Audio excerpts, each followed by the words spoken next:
The Riot. Chapter 1st. The night of the 10th of May. On the night of the 10th of May, 1849, the Empire City, the great metropolis of the Union, was the scene of one of those horrors of civilization, which for a time make the great heart of humanity stop in its beatings. In the darkness of night, thousands of citizens were gathered in a central square of the most aristocratic quarter of New York, gathered around one of its most conspicuous and magnificent edifices, the Astor Place Opera House. This opera house was built expressly for the performance of the Italian opera, but has been used at intervals for the legitimate drama, for vaudevilles, and for balls and concerts. It is fitted up and decorated with taste and magnificence, and in the opera seasons has been attended by the most wealthy and fashionable people who have made extravagant displays of luxurious adornment. While the private boxes were taken by the season by those who wished to enjoy the music, liked the display, and could afford the expenditure, the other seats were let at $1 admission, and the upper tier or amphitheater was reserved for people of humbler means or more modest pretensions, at 25 cents a ticket. Around this edifice, we say, a vast crowd was gathered. On the stage, the English actor Macready was trying to play the part of Macbeth, in which he was interrupted by hisses and hootings and encouraged by the cheers of a large audience who had crowded the house to sustain him. On the outside, a mob was gathering, trying to force an entrance into the house and throwing volleys of stones at the barricaded windows. In the house, the police were arresting those who made the disturbance. Outside, they were driven back by volleys of paving stones. In the midst of this scene of clamor and outrage was heard the clatter of a troop of horse approaching the scene. The military are coming," was the exclamation of the crowd. Further on was heard the quick tramp of companies of infantry, and there was seen the gleam of bayonets. A cry of rage burst from the mob. The appearance of an armed force seemed to inspire them with a sudden fury. They ceased storming the opera house, and PG-6 turned their volleys against the horsemen. Amid piercing yells and execrations, men were knocked from their horses, the untrained animals were frightened, and the force was speedily routed, and could not afterwards be rallied to perform any efficient service. Now came the turn of the infantry. They marched down the sidewalk in a solid column, but had no sooner taken up a position for the protection of the house than they were assailed with volleys of missiles. Soldiers were knocked down and carried off wounded. Officers were disabled. An attempt to charge with the bayonet was frustrated by the dense crowd seizing the muskets and attempting to wrest them from the hands of the soldiers. At last the awful word was given to fire. There was a gleam of sulphurous light, a sharp, quick rattle, and here and there in the crowd, a man sank upon the pavement with a deep groan or a death rattle. Then came a more furious attack and a wild yell of vengeance. Then the rattle of another death-dealing volley, far more fatal than the first. The ground was covered with killed and wounded. The pavement was stained with blood. A panic seized the multitude, which broke and scattered in every direction.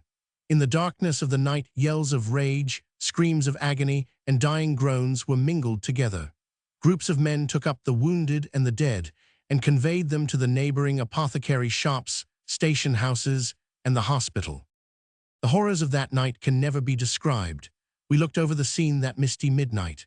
The military, resting from their work of death, in stern silence, were grimly guarding the opera house. Its interior was a rendezvous and a hospital for the wounded military and police. Here and there around the building, and at the corners of the streets, were crowds of men talking in deep and earnest tones of indignation. There were little processions moving off with the dead or mutilated bodies of their friends and relations. A husband, uttering frenzied curses, followed his mortally wounded wife to the hospital. An aged mother found her only son, the sole support of her declining years, in the agonies of death. Many a wife sat watching at home, in terror and alarm for her absent husband. It was an evening of dread, and it became a night of horror, which on the morrow, when the awful tragedy became more widely known, settled down upon the city like a funeral pall. The result of that night's work was the death of 22 victims, either shot dead upon the spot or mortally wounded, so that they died within a few days, and the wounding of some 30 more, many of whom will be maimed for life. Into the causes which led to a result so fatal, and all the circumstances attending it, it will now be our duty to inquire. Page 7. Chapter 2. Forrest and Macready. Mr. Edwin Forrest, the American tragedian, was born some 45 years ago in the city of Philadelphia. He was born in humble life and worked his way up from poverty and obscurity to wealth and fame by the power of genius. When a boy, he made his first histrionic efforts in an amateur company. Afterwards, he made a professional tour at the West. After various adventures, young Forrest found himself in the city of New York in the year 1826, when Guilford was about to open the Bowery Theatre. He wanted a star of powerful attraction, and his experienced eye fell on Forrest. He was engaged, puffed in all the papers as the native tragedian. The patriotism of New Yorkers was appealed to. Forrest used his mental gifts and great personal advantages with discretion and effect, and became a star of the first magnitude, so that, in a short time, he demanded and received $200 a night for his performances, and with energy and temperate habits, has been able to accumulate an ample fortune. After his first successes, determined to shine alone as a star of the first magnitude, he offered a prize of $500 for the best tragedy suiting his powers as the hero, and the result was Mr. Stone's Metamora. Soon after, he secured The Gladiator, written by Dr. Bird. These have been his most successful performances, and in them he has had no competitor, nor is it likely that he would find an equal. Mr. William 100. Macready is an English actor of great eminence. He was born in the city of Cork, Ireland, and must now be nearly 70 years old. In the early part of his theatrical career, he was most distinguished in such parts as Virginius, William Tell, Peer, Carwin, and 100. But of late, he has given his chief attention to the plays of Shakespeare, in which he has shown himself a thorough artist. In 1827, 1 year after the successful commencement of Mr. Forrest's career as a star of the first magnitude, Mr. Macready visited the United States. In a fit of petulance, in which such actors are too apt to indulge, Mr. Macready came near fomenting a disturbance in Baltimore, which, but for his adroit management, might have caused him then to have been driven from the American stage. In playing William Tell, the property man had forgotten to furnish the arrow to be broken, and Macready was obliged to break one of his shooting arrows. In his anger at the offending party, he said, "I can't get such an arrow in your country, sir," or, as it was reported, "I can't get wood to make such an arrow in your country." This was construed into an insult to the country. Anonymous PG-8 letters were sent to the newspapers, but as these were sent to Mr. 1000, he had an opportunity to make an explanation and avoid a row. Macready and Forrest were starring through the country, playing alternate engagements, but not, so far as we know, developing any very decided feelings of rivalry. Their roles of characters and spheres of action were quite apart, and when they met each other, their intercourse, as it was many years afterward, was of the most gentlemanly character.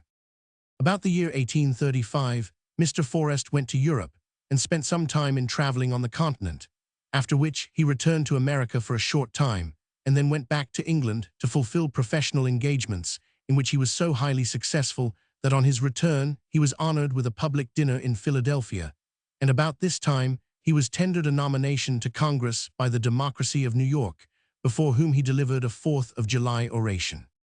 In 1844, Mr. Macready visited the United States. He and Mr. Forrest had become intimate in England, and here Mr. F. tendered him the courtesies due to so distinguished a professional brother.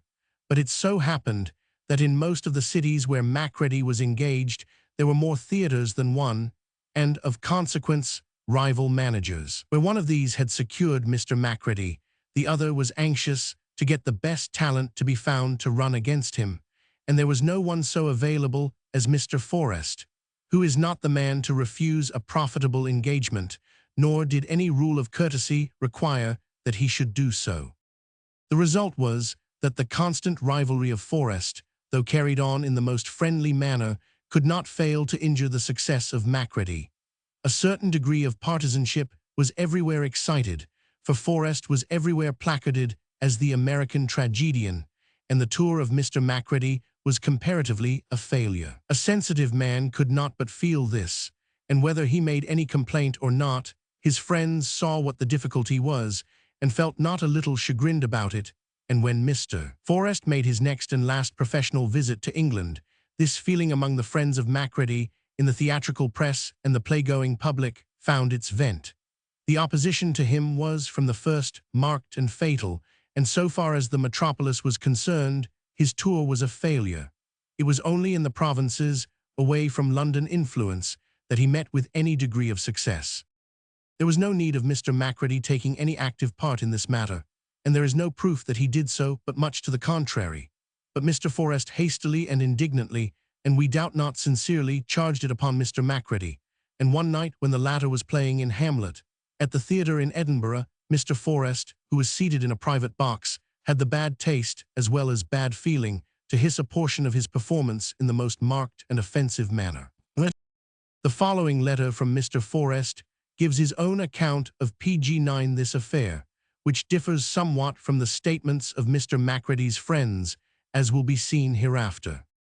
To the editor of the London Times, Sir, having seen in your journal of the 12th instant an article headed Professional Jealousy, a part of which originally appeared in the Scotsman published in Edinburgh, I beg leave, through the medium of your columns, to state that at the time of its publication I addressed a letter to the editor of the Scotsman upon the subject, which, as I then was in Dumfries, I sent to a friend in Edinburgh, requesting him to obtain its insertion, but as I was informed, the Scotsman refused to receive any communication upon the subject.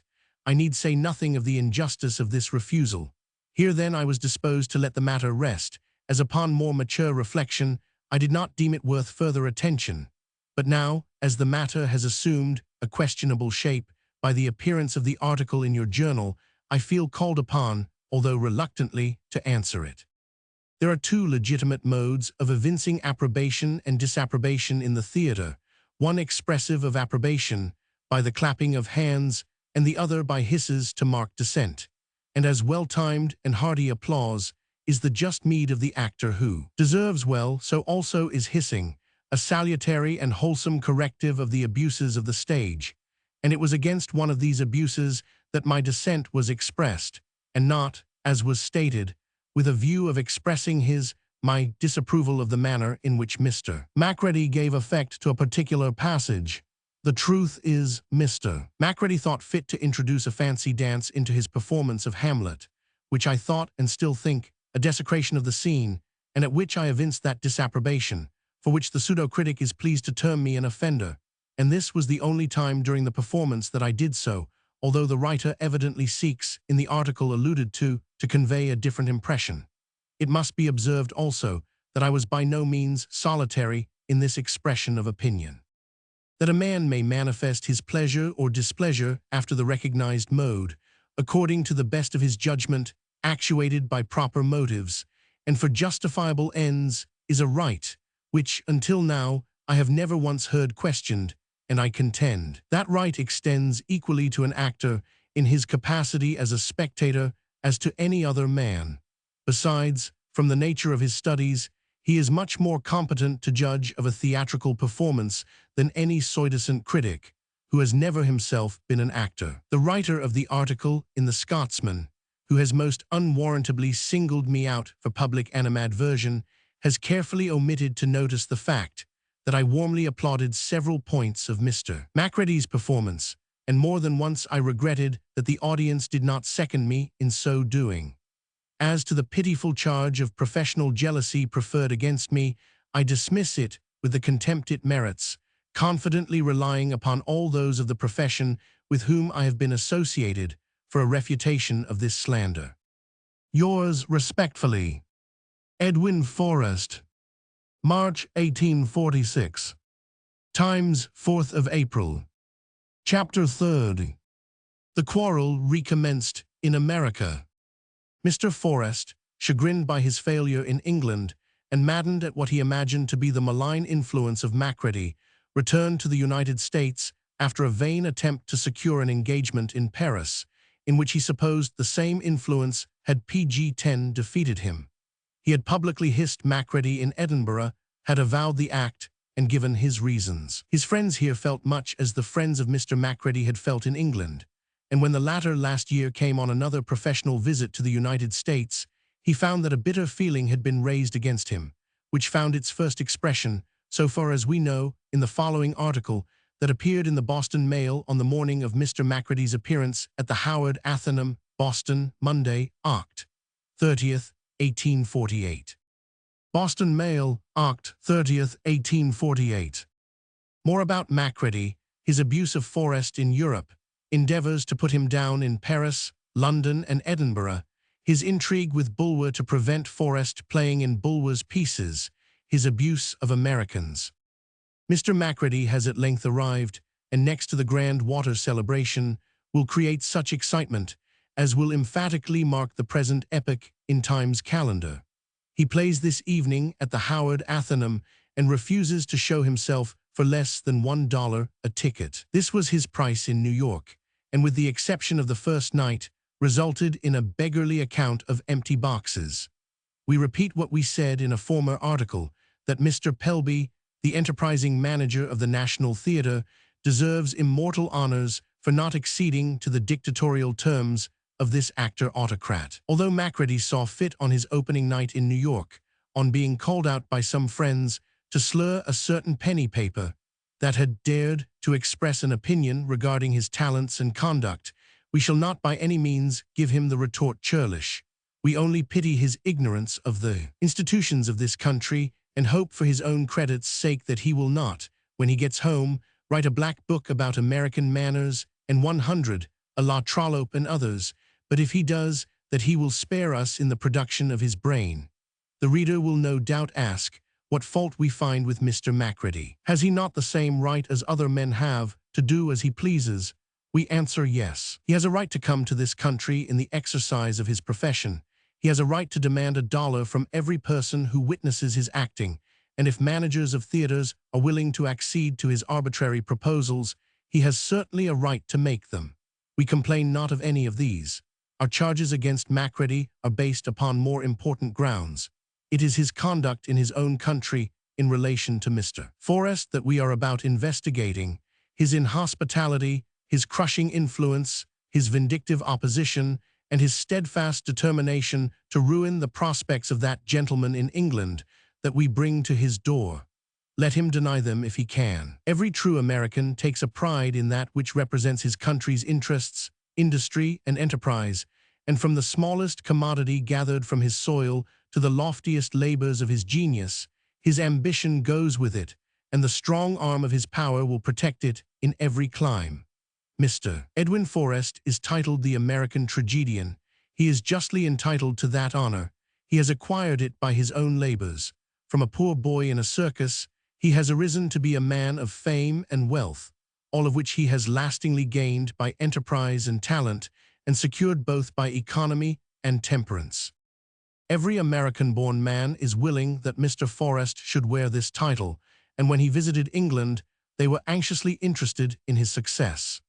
Macready had previously been in this country and played engagements in every city and made a fortune. He was extolled by the press and treated as a gentleman by the citizens of every place visited, but instead of returning this kindness, he acted openly towards Mr. Forrest as his determined foe. We speak by card and write upon the very best information, viz., the highest authority. In Paris, Mr. Macready and Mr. Forrest met. The latter was anxious to pg-11 appear on the French boards, but Macready threw obstacles in the way, and this was the first time that the two parties were enemies.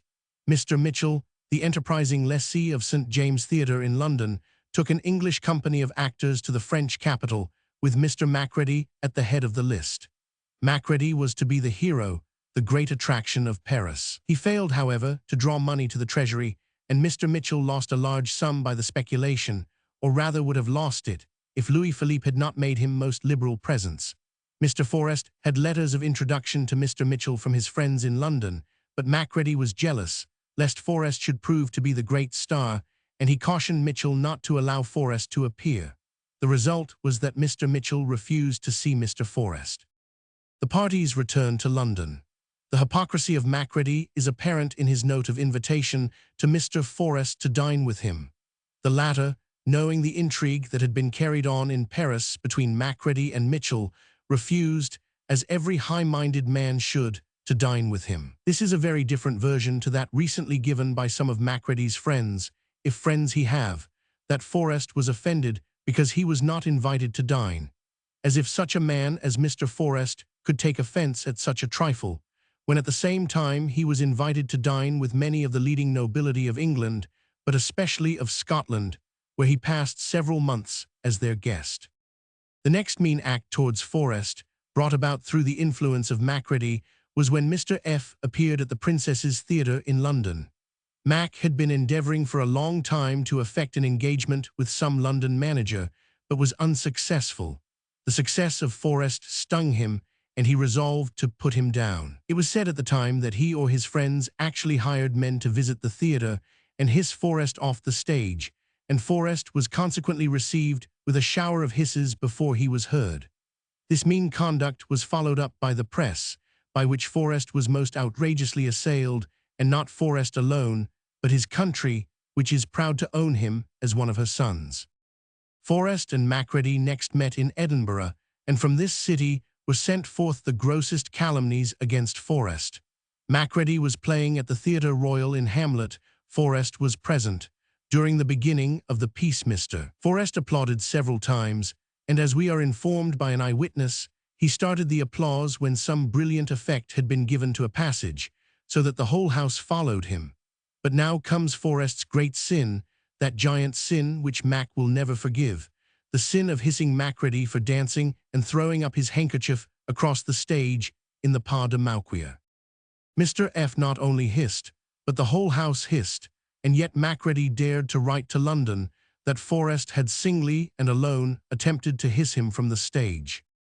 To show that Mr. Forrest was not alone in this matter, we are able to state that 2 weeks afterwards Hamlet was repeated, when the whole house again hissed Macready's dance across the stage. Out of this simple incident Macready contrived to create a great deal of sympathy for himself. He is, or was, part proprietor of the London Examiner, or if not sole owner, he possesses the body and soul of its theatrical critic, Foster, who does all kinds of dirty work for his master. Macready gave the cue to Foster, and Forrest was denounced by the Examiner and other papers in which Foster or Mac had any influence. A false colouring was put on this affair, and Mac appeared to the world as a persecuted man, whereas Forrest was the one who met with persecution at every corner, in Paris, in London, in Edinburgh, and in London a second time. But Macready's persecution did not stop here. Forrest wished to appear in London in Bulwer's Lady of Lyon and Richelieu. To do this, permission must be obtained of the author. Forrest addressed a note to Bulwer asking his terms for the plays. After a long delay, Bulwer replied that he should charge Forrest £2 per night for the use of them, and he must play 40 nights. Such terms for plays that had in a great measure lost their interest compelled Forrest to reject them.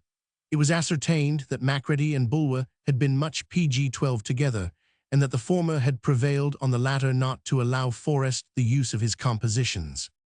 Forrest could not entertain any jealous feelings towards Mac, for he drew crowded houses during his engagement at the Princess's Theatre, whereas Macready had very slim audiences. And on one occasion, we know that our own charming actress, Mrs. Barrett, on one of the off nights, at the time Mac was playing, actually drew more money to the treasury than Macready. We have now given a plain statement of facts, and such as cannot be controverted. It proves that actors like Macready, Anderson, and others find it very hard scratching in their own country, and much better pickings here. It is to be hoped, however, that we Americans will finally become awakened to the mercenary motives of such artistes, and when we have any surplus of dollars to spend, that we will be generous and just to our own home genius. Here is displayed the feeling of the friends of Mr. Forrest, and to a great extent of Mr. Forrest himself, for the writer of this article asserts that its statements are made on the very highest authority. On his part, Mr. Macready unwisely alluded to this article in one of his before-the-curtain speeches, speaking contemptuously of the attacks of a certain penny paper. But the Bostonians are a quiet people, and Macready and Forrest played through their engagements without any popular demonstration. At New York, Macready played at the Opera House and Forrest at the Broadway Theatre. There were rumors of a disturbance, but they amounted to nothing. Both engagements were finished in peace, and both actors went to fulfill engagements at the rival theaters in Philadelphia. Now Forrest had made some pretense of retiring from the stage. He had built him a splendid castle on the banks of the Hudson, and had achieved a splendid fortune. But here he was, following up Macready step by step, and making no concealment of his enmity. His friends were doubtless busy, especially in Philadelphia, his birthplace. The two actors made mouths and speeches at each other. One night Macready alluded to the ungenerous treatment he had received from a rival actor. This brought Forrest out in the following card. Mr. Macready, in his speech last night to the audience assembled at the Arch Street Theatre, made allusion, I understand, to an American actor who had the temerity, on one occasion, openly to hiss him. This is true, and by the way, the only truth which I have been enabled to gather from the whole scope of his address. But why say an American actor? Why not openly charge me with the act? For I did it, and publicly avowed it in the Times newspaper of London, and at the same time asserted my right to do so. On the occasion alluded to, Mr. Macready introduced a fancy dance into his performance of Hamlet, which I designated as a pas de Mauquia, and which I hissed, for I thought it a desecration of the scene, and the audience thought so too, for in a few nights afterwards, when Mr. Macready repeated the part of Hamlet with the same tomfoolery, the intelligent audience of Edinburgh greeted it with a universal hiss. Mr. Macready is stated to have said last night that up to the time of this act on my part, he had never entertained towards me a feeling of unkindness. I unhesitatingly pronounce this to be a willful and unblushing falsehood. I most solemnly aver and do believe that Mr. Macready, instigated by his narrow, envious mind and his selfish fears, did secretly, not openly, suborn several writers PG-13 for the English press to write me down. Among them was one Forster, a toady of the eminent tragedian, one who is ever ready to do his dirty work. And this Forster, at the bidding of his patron, attacked me in print even before I appeared upon the London boards, and continued his abuse at every opportunity afterwards. I assert also and solemnly believe that Mr. Macready connived, when his friends went to the theatre in London to hiss me, and did hiss me, with the purpose of driving me from the stage, and all this happened many months before the affair at Edinburgh, to which Mr. Macready refers, and in relation to which he Jesuitically remarks that, until that act, he never entertained towards me a feeling of unkindness. Bah, Mr. Macready has no feeling of kindness for any actor who is likely, by his talent, to stand in his way. His whole course as manager and as actor proves this. There is nothing in him but self, and his own countrymen, the English actors, know this well. Mr. Macready has a very lively imagination and often draws upon it for his facts. He said in a speech at New York that there was an organized opposition to him, which is likewise false. There was no opposition manifested towards him there, for I was in the city at the time, and was careful to watch every movement with regard to such a matter. Many of my friends called upon me when Mr. Macready was announced to perform, and proposed to drive him from the stage for his conduct towards me in London. My advice was, do nothing, let the superannuated driveler alone. To oppose him would be but to make him of some importance. My friends agreed with me it was, at least, the most dignified course to pursue, and it was immediately adopted. With regard to an organized opposition to him in Boston, this is, I believe, equally false, but perhaps in charity to the poor old man, I should impute these chimeras dire, rather to the disturbed state of his guilty conscience, than to any desire on his part willfully to misrepresent. Edwin Forrest, Philadelphia, Nov. 21, 1848. This violent and vindictive, but characteristic manifesto, as may be supposed, did not help Mr. Forrest's cause very materially, with quiet and well-judging people, but it probably found sympathy among heated partisans, and those who supposed the honor and glory of the country was at stake. Mr. Macready appears to have made up his mind at once to sue Forrest for a libel, and accordingly he issued the following card to the public of Philadelphia.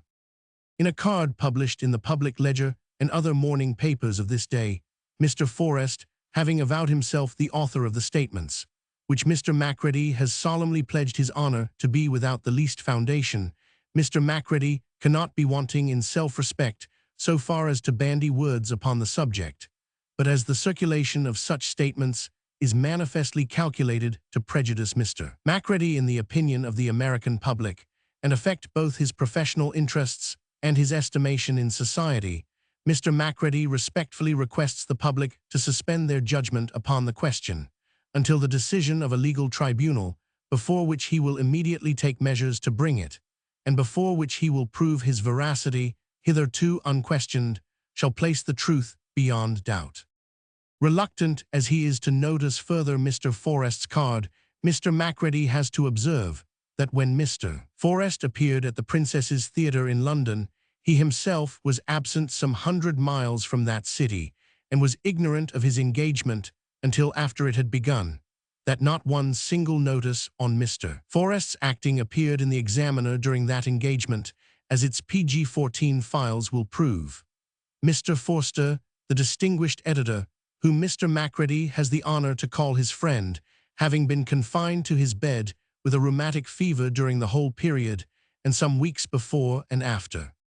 For the other aspersions upon Mr. Macready, published in the Boston Mail, and now, as it is understood, avowed by Mr. Forrest, Mr. Macready will without delay appeal for legal redress.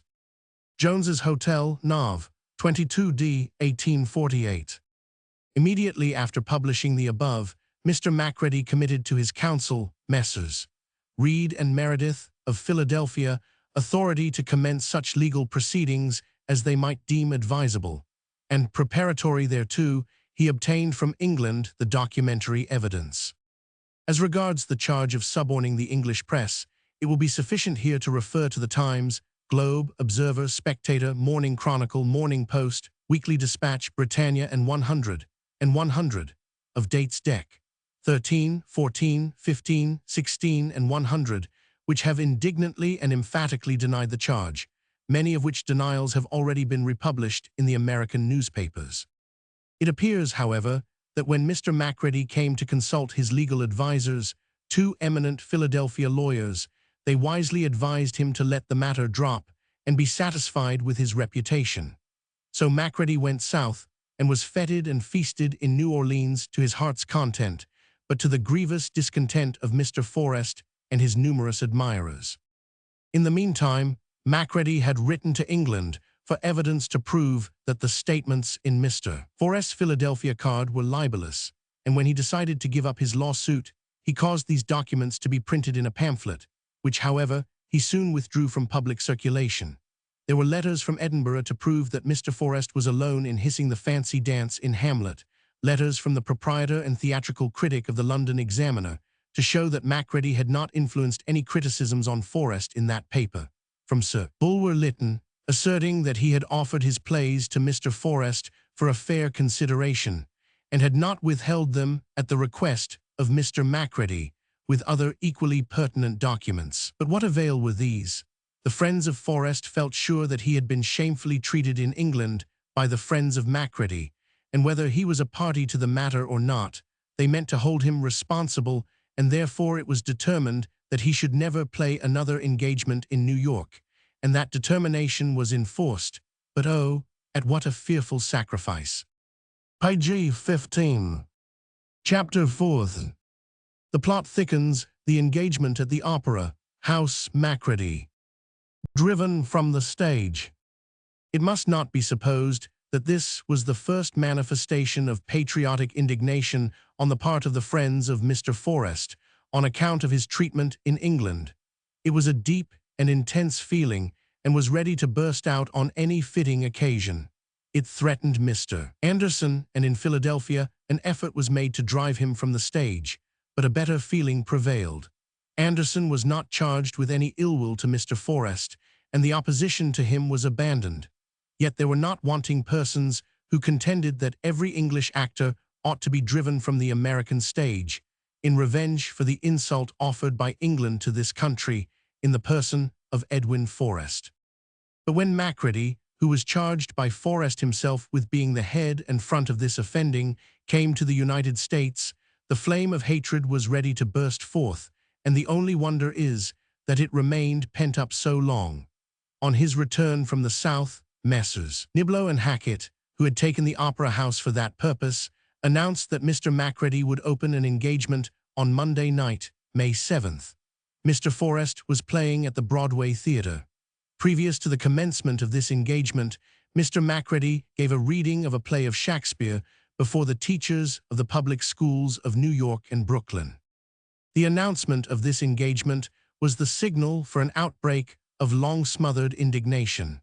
It was determined that Mr. Forrest should be avenged, and that Macready should not be permitted to play before a New York audience. There was a combination of exciting causes: the feeling against England and Englishmen, handed down to us from the Revolution, and kept fresh by the insults and abuse of British writers on American manners; the injury committed against Forrest, with Macready as its presumed cause, and this was increased by the fact of Macready playing at the aristocratic Kidgelove Opera House.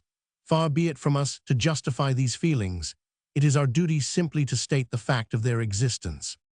The public and magistrates have been accustomed to look upon theatrical disturbances, rows, and riots as different in their character from all others. The stage is presumed to be a correction of the manners and morals of the public, and on the other hand, the public has been left to correct, in its own energetic way, the manners and morals of the stage, and magistrates, looking upon it as a matter between the actors and the audience, have generally refused to interfere, unless there was a prospect of a violent breach of the peace, when they have usually ordered the house to be closed. In these theatrical disturbances, performances have been hissed, plays damned, and actors and actresses driven from the stage, with PG-16 whatever degree of force has been necessary for their rejection.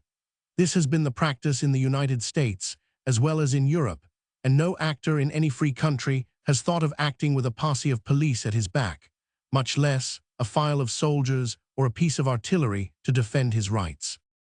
On the announcement of Mr. Macready's engagement at the Opera House, it was determined that there should be a pretty forcible expression of opinion on the part of those who were indignant at the treatment of Mr. Forrest in England, and were willing, for any reason, to revenge it on Mr. Macready. There was, doubtless, some organization of forces to bring about this result, and one person, the well-known Capt.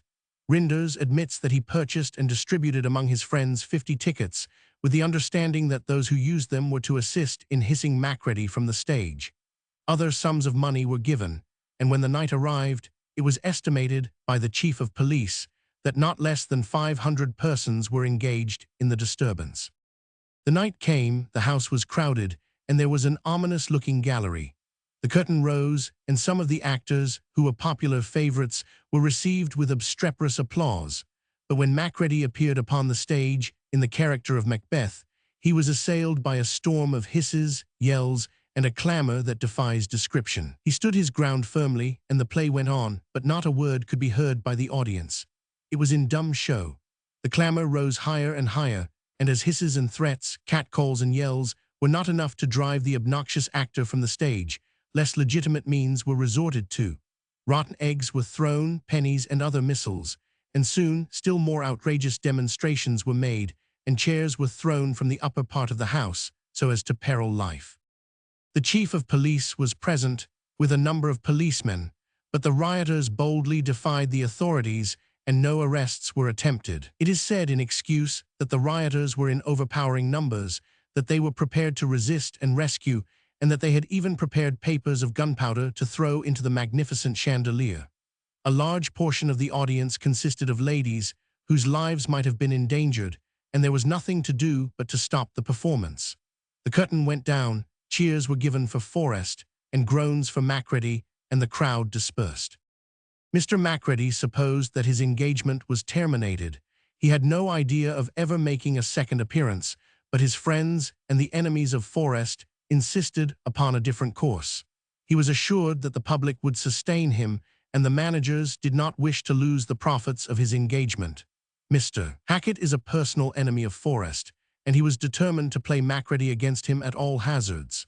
Finally, a number of influential citizens, men of wealth and standing, with Washington Irving at their head, wrote a formal request to Mr. Macready that he should play out his engagement, and pledging themselves that the public should sustain him. PG-17, and it was determined and announced that he should appear on Thursday evening, May 10th. This announcement, as may be supposed, excited the indignation of those who had driven him from the stage. It was a combination of the aristocracy against the people and in support of English arrogance, and it was determined that Macready should not play, and that he and his supporters should be put down at all hazards. The lessees of the theatre were informed that the reopening of the theatre with Mr. Macready would be the signal for riot. The magistrates of the city were informed of it, and were implored to avert the calamity by refusing to allow the house to be opened, for, as the city authorities have the right to regulate theatres, and to make them pay $500 a year for a license, it was presumed that they had also the right to close them. So thought the mayor, and so he wished to act, but the lessees insisted upon their legal rights and demanded the protection of the authorities, and the fatal decision was made which made New York, a few hours afterward, one wide scene of horror. Chapter 5. The combat deepens. The announcement that Mr. Macready would appear at the Opera House in Macbeth on Thursday evening produced a varied excitement throughout the community. Those who thought the city disgraced by the scenes of Monday night were anxious to have that disgrace atoned for by his successful reappearance, while those who sympathized with the mob that drove him from the stage looked upon his reappearance as a new insult, and the manner in which it was brought about was as irritating to them as the act itself. A riot was anticipated by all who were acquainted with the circumstances, except, perhaps, the object of popular indignation. Mr. Macready was assured that there would be no difficulty, and he seems to have believed it, but those who so assured him well understood that those who had triumphantly driven him from the stage on Monday were not likely to submit quietly to his reappearance. Thursday morning, the leaders on both sides were active. The friends of Forrest were gathering their forces and distributing tickets for the night's performance, while the lessees of the Opera House applied to the mayor and other authorities of New York for protection. Inflammatory handbills had been posted upon the walls of the city, calculated to increase the excitement. In the mayor's office, the recorder, the chief of police, the sheriff, Major General Sanford, and Brigadier General Hall were assembled to consult PG-18 on the means of protecting the Opera House and enabling Mr. Macready to play Macbeth. The mayor, Mr. Woodhull, advised Niblo and Hackett to close the house and to avoid a riot and the probable destruction of property and life, but these gentlemen were determined to stand upon their rights, and the city authorities decided, after consulting together, to sustain them, if necessary, with all the force at their disposal. Mr. Matsell, the chief of police, was asked if the civil force at his disposal would be sufficient for the preservation of the peace, and though he had 900 salaried policemen at his disposal and the power of calling in specials at discretion, he gave it as his opinion that this force was not sufficient. It was thought necessary to call out the military. It has been boldly questioned whether all these extraordinary preparations would have been made to protect the legal rights of humble citizens. Rich and influential men had invited Mr. Macready to play at the aristocratic Opera House. Suppose it had been some third-rate actor at the Chatham. Suppose the request for him to play had come from the patrons of that establishment.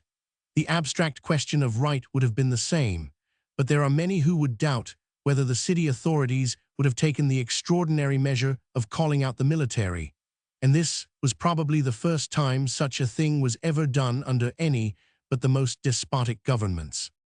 The fact of the chief of police declaring that his force was not sufficient to preserve the peace, the fact that General Sanford was ordered to call out a military force sufficient for the emergency, proves that the nature and extent of the approaching riot was well understood by the authorities, and still no means were used to prevent it. It seems to have been their policy to let it gather and come to a head when one would suppose it might easily have been scattered. Had the police arrested a few of the leaders and kept a close watch on the rioters, had they taken possession of the vicinity of the Opera House in force and prevented the gathering of a crowd around it, it seems probable that the peace of the city and the rights of Mr. Macready might have been maintained at a trifling sacrifice. But a different course was decided upon, and the preparations of the military and police were made accordingly. The chief detached 200 policemen to be stationed inside the Opera House. He also placed a detachment in the stable of Mr. Langdon on the opposite side of Astor Place and another body in a yard nearby. General Sanford ordered out companies from several regiments, as will be more particularly stated hereafter. And now the news spread all over the city that there was to be a riot.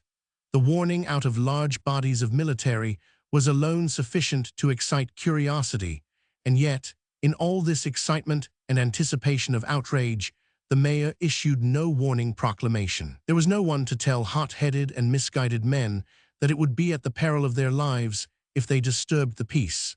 It is evident that they thought they had a right to prevent Macready from playing.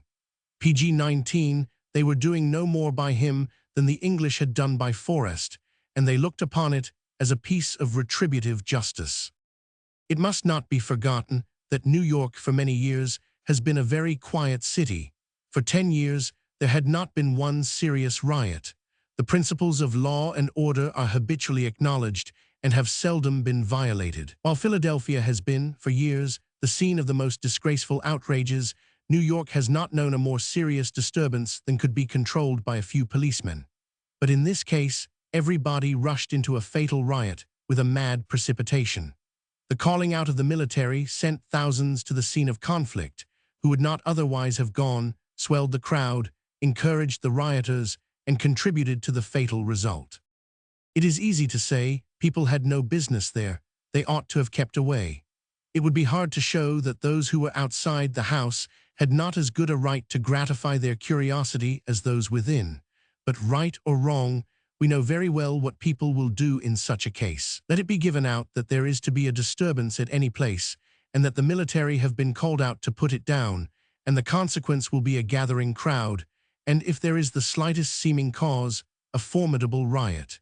It seems that all the means used on the 10th of May to preserve the peace only helped to bring about the terrible catastrophe.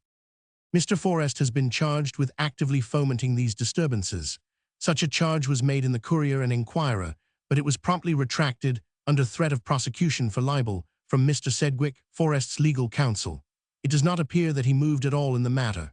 He stood passive and let the affair shape itself as it might, as there is reason to suppose Mr. Macready had done in England. On the night of the riot, Forrest played to a full house at the Broadway Theatre. It would seem, after the publication of the card, signed by Washington Irving, Charles King, and about 50 others, denouncing the outrages of Monday night and pledging themselves to sustain Macready, that the contest took on a new character. Macready was a subordinate personage, and he was to be put down less on his own account than to spite his aristocratic supporters. The question became not only a national, but a social one. It was the rich against the poor, the aristocracy against the people, and this hatred of wealth and privilege is increasing over the world, and ready to burst out whenever there is the slightest occasion. The rich and well-bred are too apt to despise the poor and ignorant, and they must not think it strange if they are hated in return. Page 20. Chapter 6. The scenes of the fatal night. As the hour for the opening of the Opera House approached, excited crowds began to gather from all parts of the city. Hundreds of men were seen walking rapidly up Broadway. There was a great rush for tickets, and at an early hour the house was declared full and the sale of tickets suspended. Among the audience in the house were 7 ladies. The police were at their stations, and the doors and windows were strongly barricaded. It should here be stated that the Opera House is situated midway between Broadway and the Bowery, one side fronting on 8th Street, the other on Astor Place. The end toward Broadway is covered by buildings, but there is an open space to the Bowery. While the crowd was gathering outside and endeavoring to force an entrance, in which they were prevented by the police, the curtain rose and the mock tragedy commenced. Mr. Clark, an American actor, was vociferously applauded in the part of Macduff. The entrance of Mr. Macready in the third scene was the signal for a storm of cheers, groans, hisses, and yells. The whole audience rose, and the greatest part, who were friendly to Macready, cheered and waved their hats and handkerchiefs. But when these cheers were spent, the noise had not subsided. Large body in the parquet and another in the amphitheater hissed and groaned, and the contest was kept up until a placard was displayed on the stage, on which was written, "The friends of order will remain quiet." The friends of disorder, however, kept up their noise through the first act, when the recorder and chief of police decided to quell the tumult, and in a few moments the noisiest of the rioters were arrested and conveyed to a room in the basement, and the play went on in comparative quietness. But by the time the tumult was suppressed in the house, it had gained its height on the outside. A vast crowd numbering 10 or 15,000 had gathered around the building, chiefly in Astor Place, and by the time the arrests were made in the house, and probably in consequence of some communication between the rioters in the theater and their friends outside, the house began to be assailed with large paving stones, of which, owing to the digging of a sewer nearby, there was a large supply. The stones crashed against the windows and in some instances broke through the barricades. After the tragedy was over, the farce commenced, but it was brought to an end by the firing of the military, and the alarmed and excited audience left the theater by the entrance in 8th Street, under the cover of the military, while Mr. Macready got away in the disguise of an officer, and mounting a horse, escorted by a party of his friends, he left the city, and the next day took the cars for Boston, whence a few days afterward he sailed to Europe. Before leaving page 21, he expressed the deepest regret that he had not refused to appear again, in accordance with his first intention. From the testimony of the actors and spectators of the terrible scenes which occurred that night, we have selected 4 accounts: that of Sidney H. Stewart, Esq., clerk of the police, a man of observation and experience in that department; that of Major General Sanford, the commander-in-chief of the military; that of Stephen W. Gaines, Esquire, and Thomas J. Belvin, Esq., disinterested spectators. From the sworn testimony of these 4 witnesses may be gathered a pretty correct idea of the action of the public authorities, the police, the military, the rioters, and the spectators.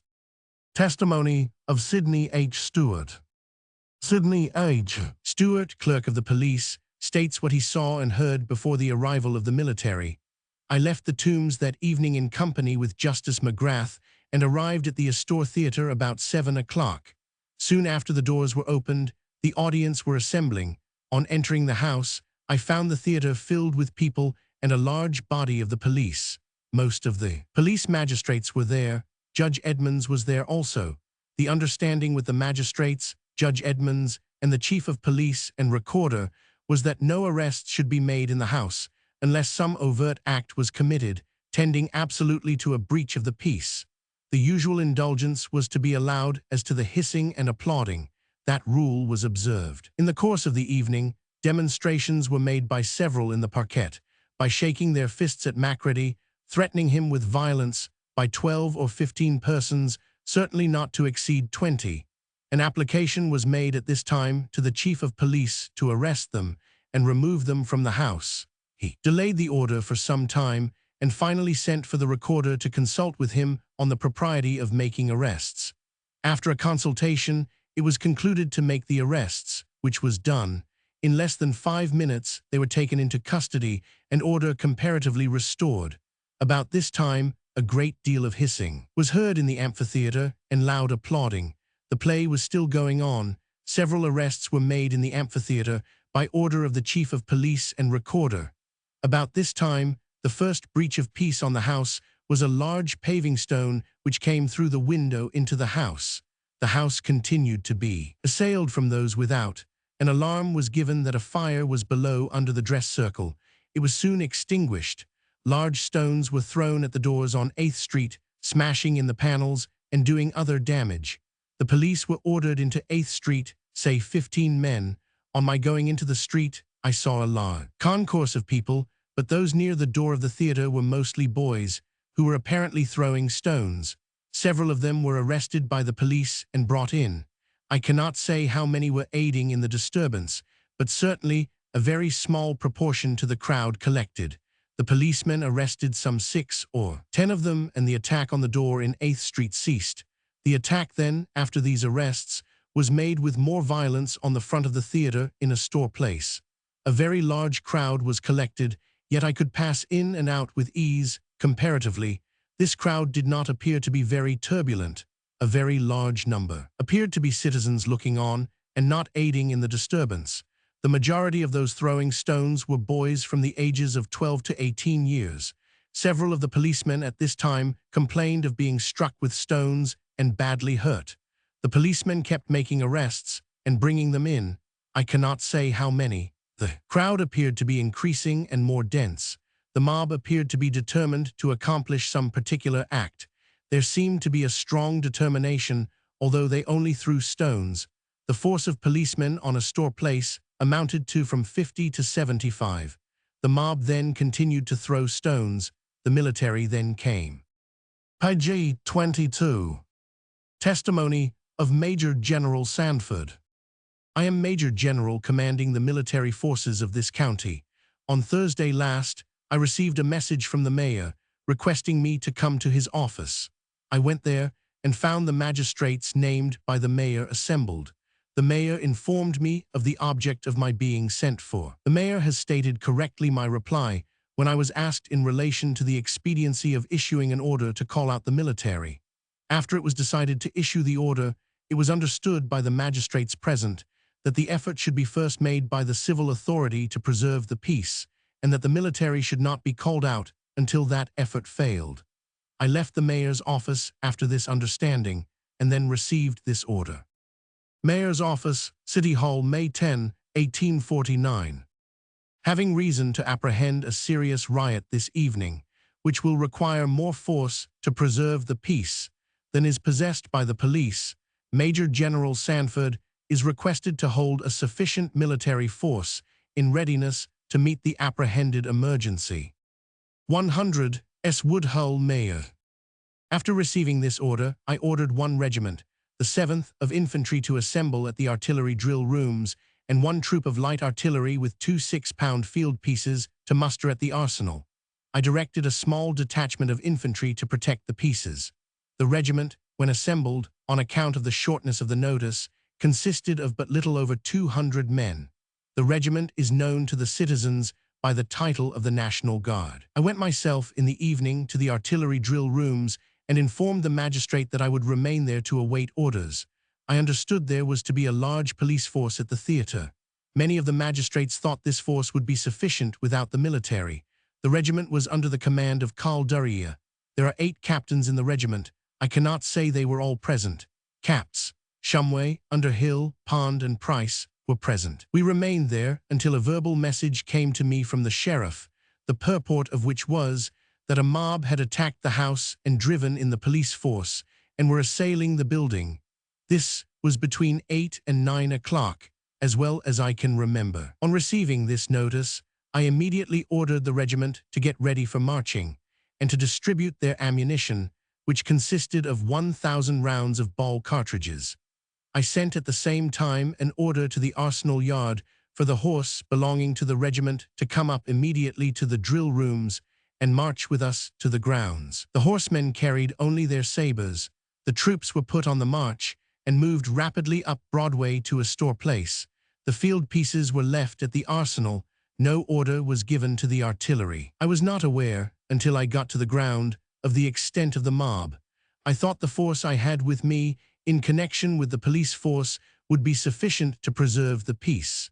Before getting on the ground, I mounted my horse and took charge of the cavalry, directing the infantry to follow close after us. The horsemen, on entering Astor Place, were formed 10 ahead and advanced in that order until we got nearly opposite the corner of the Opera House. At this place, we were assailed with a shower of stones and brick bats, by which almost every man was hurt, and the horses rendered almost unmanageable.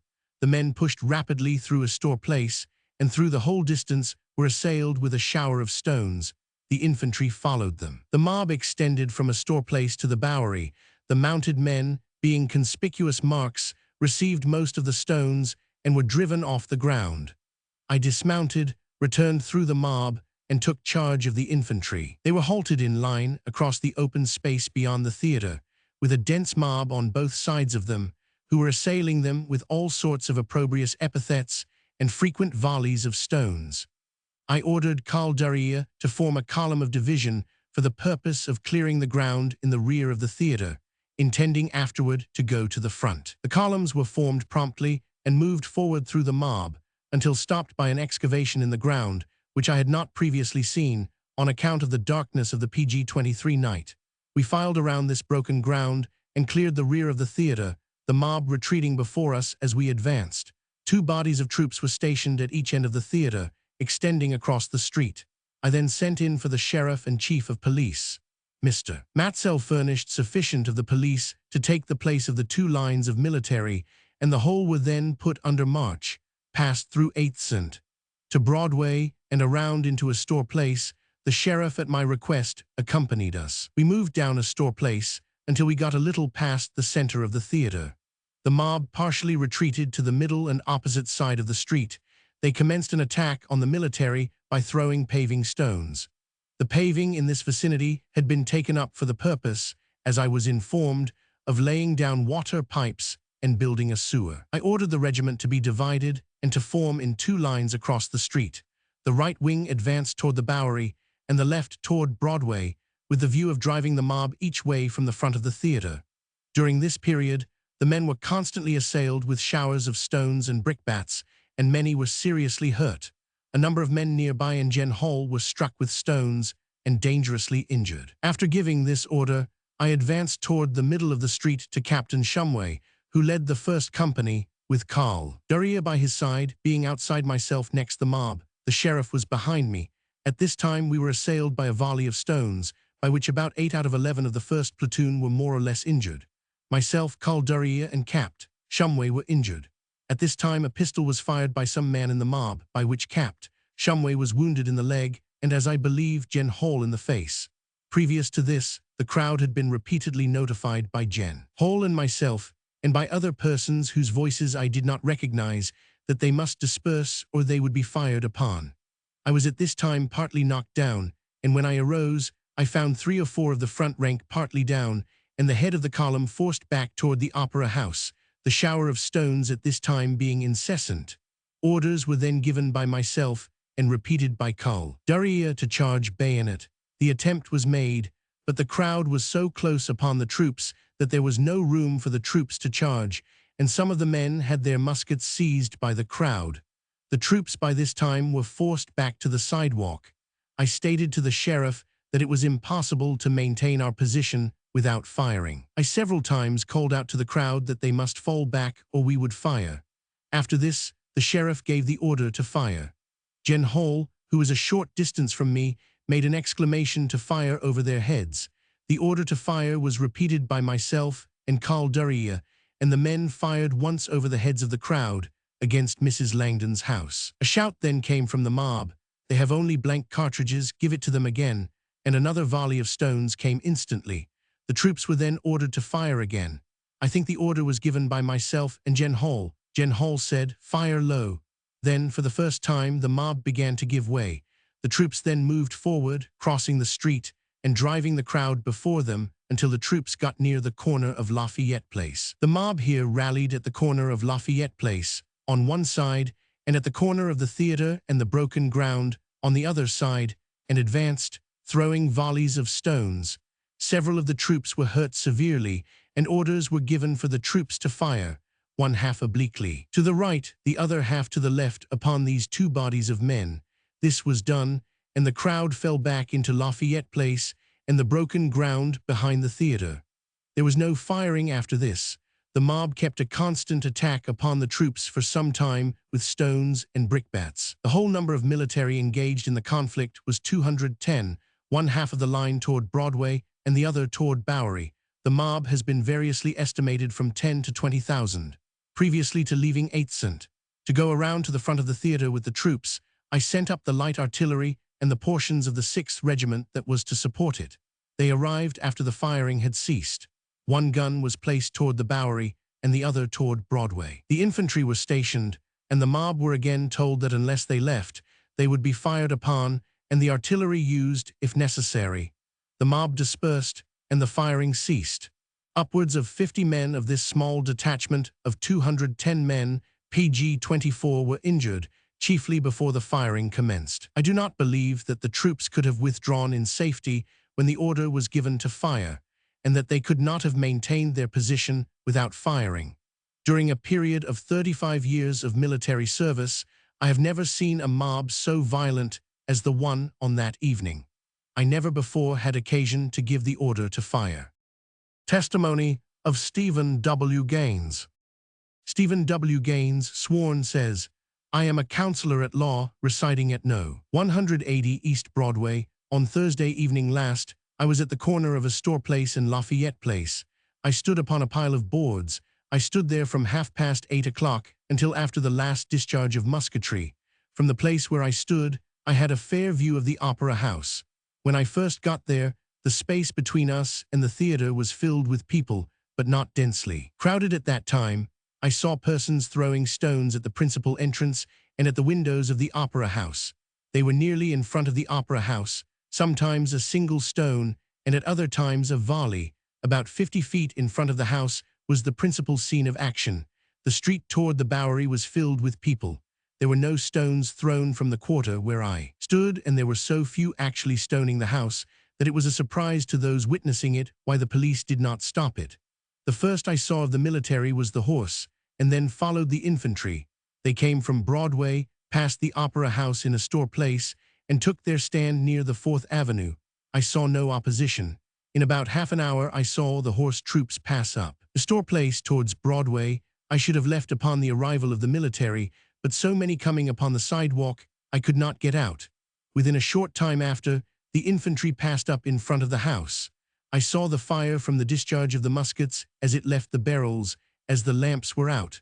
Some of them were fired perpendicular, some on an inclined plane towards the house of Mrs. Langdon, and others horizontally. This was the first discharge. We had no intimation of firing where I stood until I saw the flash. Several other volleys were discharged immediately. Previous to firing the last volley, the street was nearly cleared. Most of the people had left the enclosure where I was. There were perhaps half a dozen on the sidewalk in front of where I was. I was still standing on the board when the last discharge took place up Astor Place towards the Bowery. Between me and the soldiers, the space was clear. There was a small number of persons on the corner opposite Mrs. Langdon's house. They were out of the range of the fire. This fire was nearly in the range of where I was standing. I stepped back a pace or two to bring myself out of the direct line. Immediately another discharge took place, that being part of the previous discharge. Upon the discharge, a man fell upon the sidewalk in front of us. There were but a few persons near him at the time. After he fell, he remained on the ground half a minute. Some supposed he was shamming being shot. On picking him up, a wound was discovered in his back, by the blood running. We took the wounded man down to the drugstore corner 4th and Worcester Street. On examining the body, we found a wound in the lower part of his stomach. His name was Henry Otten, residing at the corner of Hester and Orchard Streets. He was standing on the sidewalk at the time he was shot, taking no part in the disturbance. After leaving him, I learned that others had been shot. I have been informed that he has since died.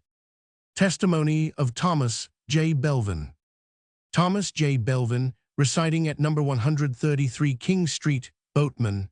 On Thursday evening last, I was at the disturbance at the Astor Place Opera House. I stood on the corner of Lafayette Place, by Mrs. Langdon's house. When I got there about 6:30, I saw a lot of half-grown boys throwing stones at the Astor Opera House. I passed on the opposite corner and was talking to 2 Philadelphians. They were saying how trifling this was to some of their riots. I stayed there until the horse soldiers came, and then the infantry. Then their PG-25 was a rush with the boys, and we started back, and then returned again to see how the military operated. I was standing on the corner of Mrs. Langdon's house when the first firing took place. When the military left, the boys went back and commenced throwing stones again. I stood there when the first discharge took place. A man fell, I laughed, and so did others, as we thought that it was only blank cartridges to scare them. I heard a man say, "My God, look at this, he shot." This was at the first discharge of musketry. I heard no notice given to disperse. They might have done so. After this I started and ran down to the church on the corner of 4th Street, and there I stood. I don't know how long I stood there, I was so frightened. I stood there until I heard another banging of muskets, and then I started and ran home as quick as I could. I should not have gone there if I had known they were going to use lead. I went to see what was going on, like many others. I don't know how long I stood at the church before I heard the second firing. I was glad to get there. I jumped over several people in making my way to the church. It is to be observed that the above accounts vary according to the position of the witnesses. Mr. Stewart confines his attention chiefly to the operations of the police. Jen Sanford to those of the military, while others may be supposed to represent the views and feelings of the mere spectators. On the examination of Mr. Stewart, he was asked if, in his opinion, the riot could have been prevented or suppressed by the action of the police without calling on the military. Though loath to give an opinion which might be construed into a censure of the authorities, he stated his belief that the whole affair might have been differently managed. The scene which followed the firing of the military beggars all description. The wounded, the dying, and the dead were scattered in every direction.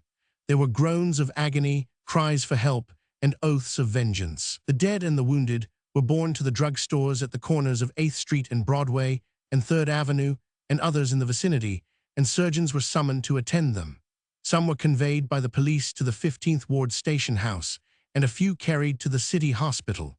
Some of the dead and wounded were laid out upon the billiard tables of Vauxhall Saloon. A large crowd gathered around, and speeches were made by excited orators. Had none but those actively engaged in the riot been shot by the military, these details would have been sufficiently melancholy.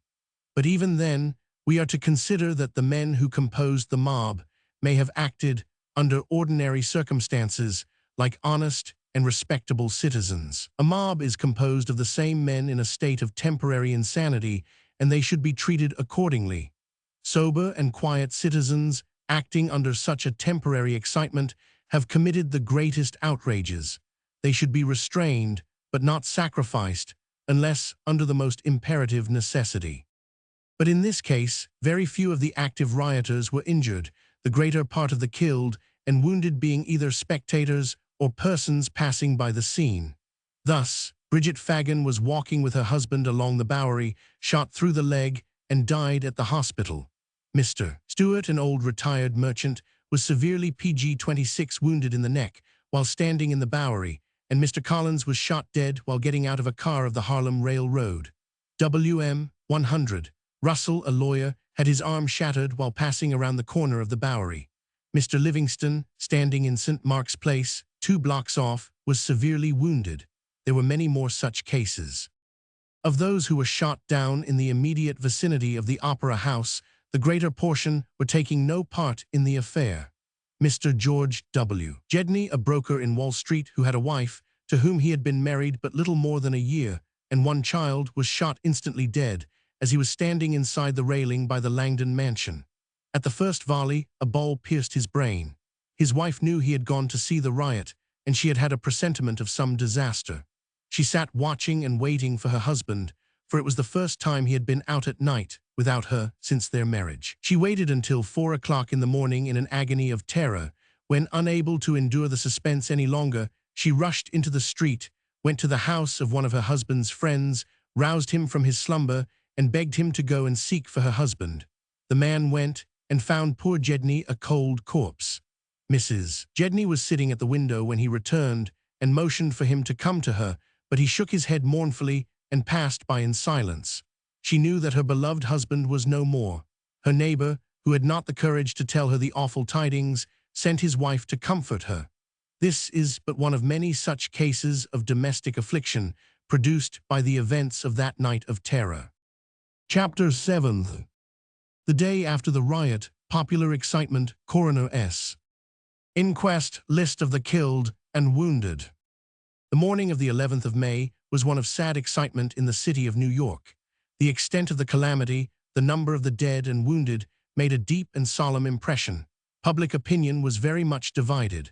The more excitable breathed threats of vengeance, and the military were kept under arms during that and the succeeding day. A meeting was called in the park of citizens opposed to the destruction of human life. Several thousands assembled, and resolutions were passed, thoroughly condemning the authorities for not exhausting the civil power before calling out the military, and characterizing the sacrifice of life as the most wanton, unprovoked, and murderous outrage ever perpetrated in the civilized world, and calling upon the grand jury to indict the mayor, recorder, and sheriff for ordering the military to fire on the citizens. Exciting and inflammatory speeches were made PG-27 by Edward Strahan, Isaiah Rinders, and Mike Walsh, but the meeting separated without disturbance. That night all eyes were turned toward the opera house, for though it had been closed by the lessees, and though Macready was in Boston, it had been given out that it should be destroyed. The most efficient measures had been taken by the authorities, and a proclamation issued by the mayor. Gen. Sanford called out 4 troops of horse artillery, 1 squadron of cavalry, 4 regiments of infantry, including the 5th Brigade, and a detachment of the veteran artillery, with a 24-pound howitzer.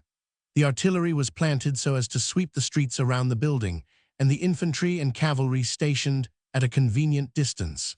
The artillery was furnished with grape, and the infantry with ball cartridge.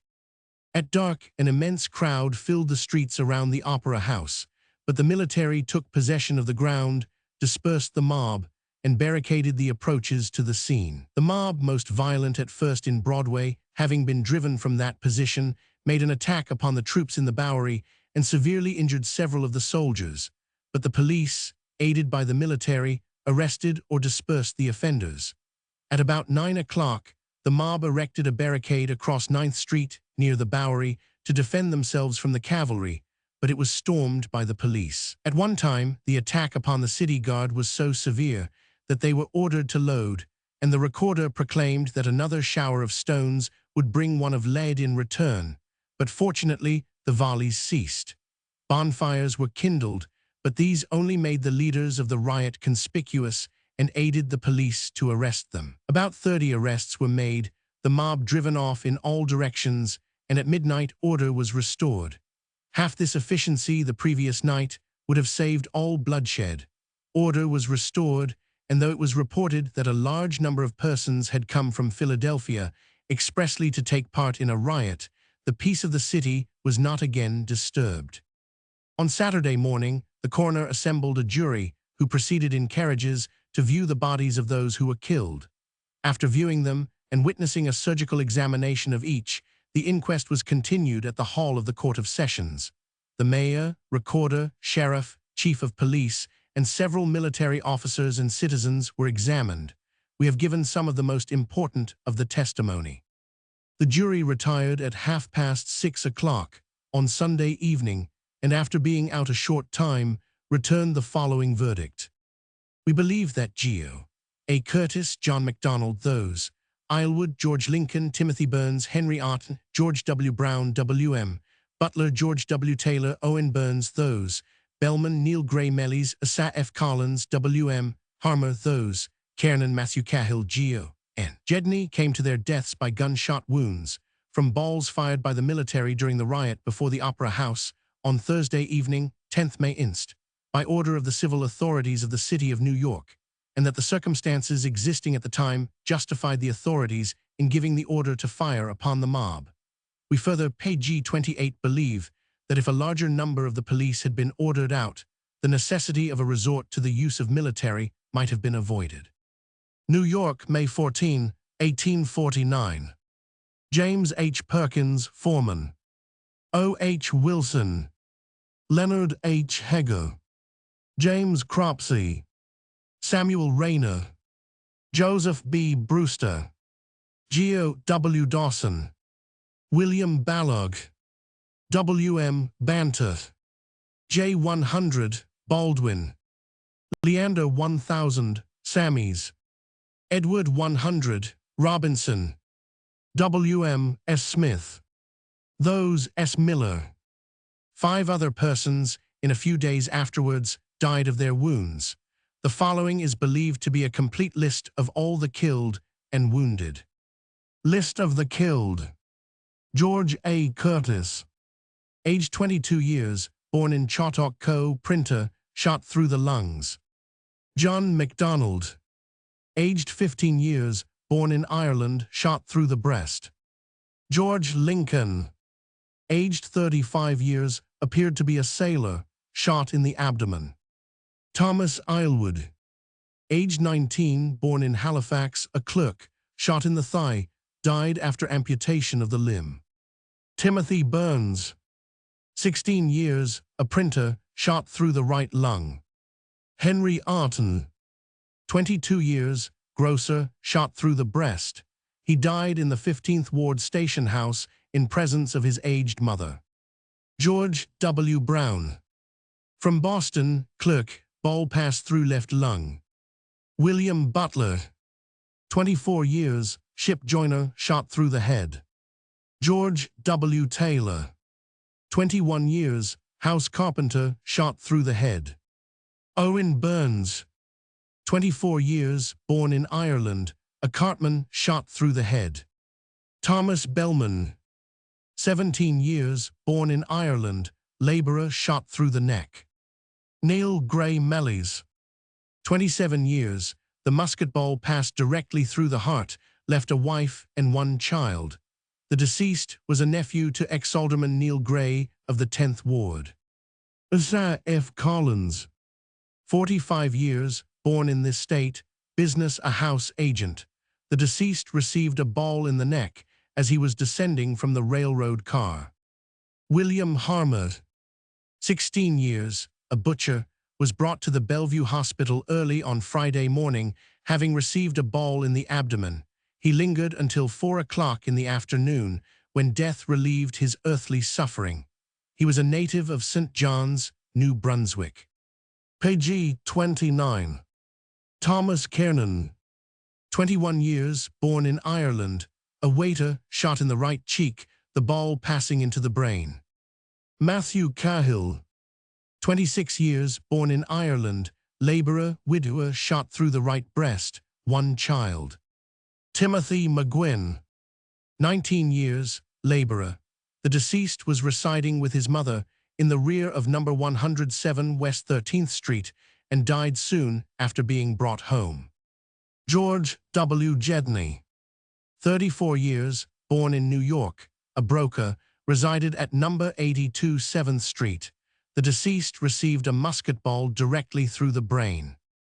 John Doutsell was wounded in the hip and died after amputation of the hip joint. Robert McClurgeon. Aged 20, a native of New York, received a wound while passing through Lafayette Place and died at his mother's residence on Monday. John McKinsley, shot through the lungs, died on Sunday night. Henry Bergwist, known as Harry Bluff, lived at 410 Pearl Street. Ball grazed the neck, went into the right shoulder, coming out behind the right arm, died of his wounds at the hospital. Bridget Fagan. Irish, 30 years old, shot in the leg just below the knee. She was 2 blocks off, walking with her husband on their way home and fell into his arms, died after amputation. Thus 23 persons were either killed on the spot or died of their wounds shortly after. List of the wounded. The following list is probably incomplete, as many who were not seriously wounded have not been publicly reported. Edward McCormick, 135 First Avenue, 19 years old, worked at 200 Mulberry Street, shot through the side. Conrad Becker, 27 Hudson Street, worked for Mahoney and Thompson, upholsterers, Chatham Street.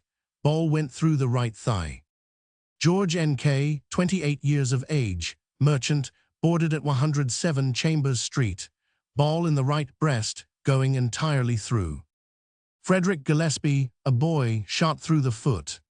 A son of J. Irwin, 243 10th Street, ball through his leg. B1000, Saxus Jr. Matthew Carhart, residence First Ave, corner of 12th St., shot through the breast and neck.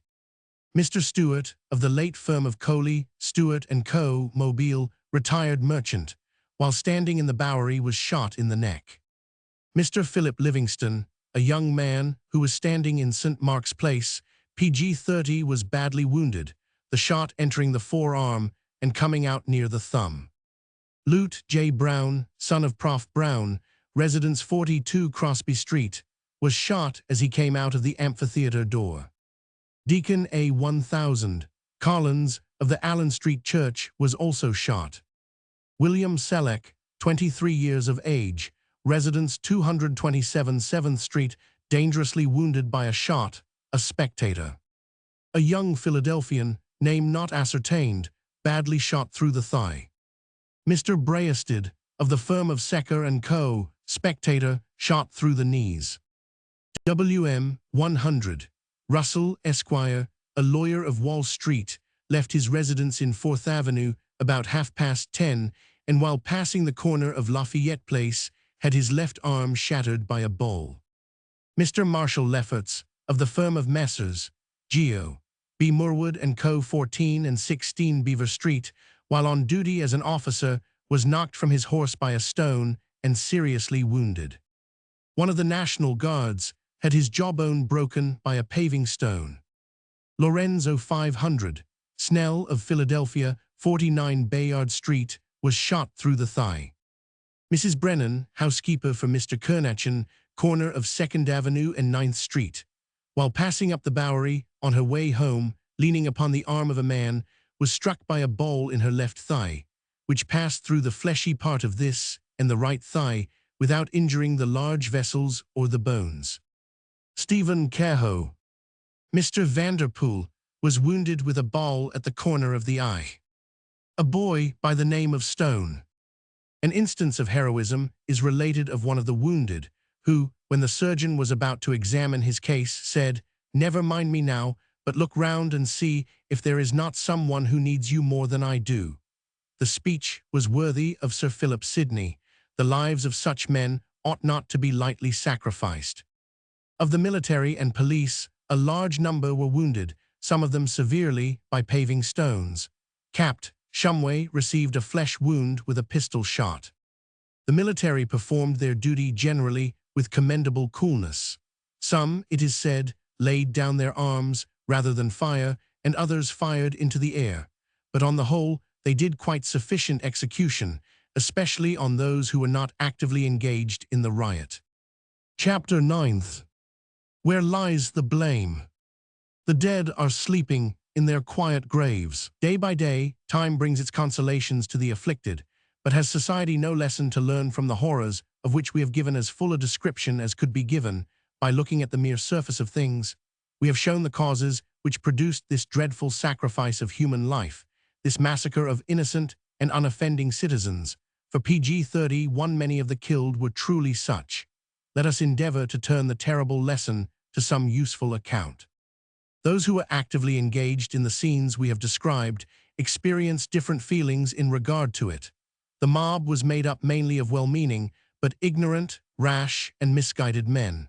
The best feelings of our nature, when they are perverted, may produce the worst consequences. In this case, a feeling of patriotism and a sense of justice were the ruling motives of those who violated the laws, broke the peace of the community, defied the constituted authorities, and caused the death of 23 human beings. They acted in all good conscience, but an unenlightened or misguided conscience is no security against wrong. Some of the worst deeds that were ever committed were done in all good conscience. Thus Christ was crucified by a Jewish mob and said, "Father, forgive them, they know not what they do." Thus, in all ages, the worst acts have been committed from the best of motives. The authorities are probably satisfied with having maintained law and order, though at a terrible sacrifice, and the press has almost unanimously sustained them. But it should be remembered that almost all men are liable to temporary excitements. Mobs are affected with a kind of insanity. The madness of a crowd seems to be infectious.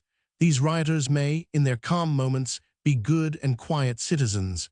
We have seen some of the most sober and moral communities excited into a fury of passion. At any rate, they are brethren and should be dealt with in love and kindness. But law and order must be maintained. Very true, it must be done at all hazards, but it should be done prudently and with the least possible sacrifice. Humanity has its claims as well as law, and it may not be necessary to the maintenance of public order that ignorant and misguided men, laboring under a temporary madness, should be shot down like dogs if they can be controlled by means more gentle. The military acted naturally under the circumstances. They were placed in an ugly position by the authorities, suffered severely for it, and obeyed their orders. No doubt, they regretted the fatal necessity. Some idea of the probable feelings of those who fired the fatal volleys may be judged of from the fact that a brother of Mr. Gedney, who was shot dead at the first fire, was a member of one of the companies that fired the volleys. All men are brethren, but here was brother against brother, in a sense that the most unfeeling can appreciate. A distinguished clergyman of this city, preaching on the subject of the riot, says of Macready and his right to act, though he had been the meanest of his kind, he should have been protected here to the conclusion of his announced engagement, if an army of 10,000 men had been required to wait upon his movements, and a ship of war chartered to convey him to his native land. We have done something to vindicate order and law, and we ought to have done more. Page 32.